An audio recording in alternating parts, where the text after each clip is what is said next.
So hello and hi everyone, welcome back to my new mini blog. তো এটা হচ্ছে আমার হোলি স্পেশাল ব্লগ। হোলির দিন সকাল সকাল উঠে চলে গিয়েছিলাম আমি একটু বাজারে, কারণ মা বলেছিল আজকে নাকি মা ফ্রাইড রাইস আর মাটন করবে।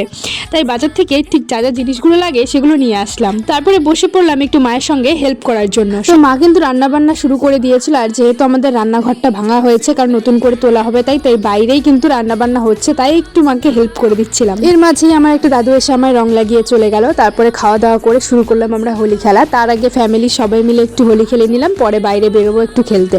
তো বাবা, মা, ঠাম্মা, কাকা সকলের পায়ে কিন্তু আমি আবির দিলাম, এবং বাবা কাকারও ঠাম্মার পায়ে আবির দিল, আর বাবাও কিন্তু আমাদের সবাইকে রং লাগিয়ে দিল। তারপরে আমি চলে গেলাম আমার বেস্ট ফ্রেন্ডের বাড়িতে, আর ওকে আমি রং লাগালাম আর ও আমাকে রং লাগালো, কিন্তু বুঝতে পারলাম না ও আমার সিঁথিতে কেন লাল রং পরিয়ে দিল গাইস। তারপরে দেখো বেরিয়ে পড়েছে আমার কিন্তু পাড়ার সব বৌদিরা একসঙ্গে। মানুষের বাড়ি বাড়ি গিয়ে এখন রং দেওয়া হবে। কারা গেট বন্ধ করে বসে আছে তাদেরকে বের করে কিন্তু রং লাগানো হবে।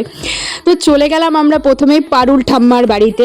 গিয়ে দেখি পারুল ঠাম্মা ঘরে গেট লাগিয়ে বসে আছে। পারুল ঠাম্মাকে দেখো টেনে বের করেছে সব বৌদিরা মিলে, আর বের করে কিন্তু রং লাগিয়ে দিয়েছে। তারপরে ওরা সবাই চলে আসলো আমাদের বাড়িতে। আমার মা, বাবা, কাকা, কাকি সকলকে রং দিল, ওরাও কিন্তু সকলকে রং দিল। কিছুক্ষণ পরে আমাদের টিমের সঙ্গে অনিভাও এসে যোগ দিল, আর আমরা চলে গেলাম আবার সবাইকে রং দিতে।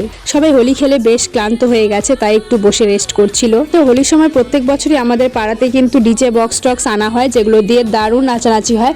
এবছরও আনা হয়েছিল। তারপরে ওখানে গিয়ে সবাই মিলে দারুণ নাচানাচি একটা হলো। তারপর নাচানাচি করে আমরা সবাই চলে গেলাম নদীতে স্নান করতে। এত রং নিয়ে কি আর কলে স্নান করা যাবে, তাই সবাই চলে গেলাম। তারপরে স্নান করে বাড়িতে এসে ফ্রাইড রাইস আর মাটন দিয়ে কিন্তু দারুণ খাওয়া দাওয়া হলো, আর মাছের ঝোলও বানিয়েছিল, তাই একটু ভাত দিয়ে মাছের ঝোলও খেয়ে নিয়েছিলাম।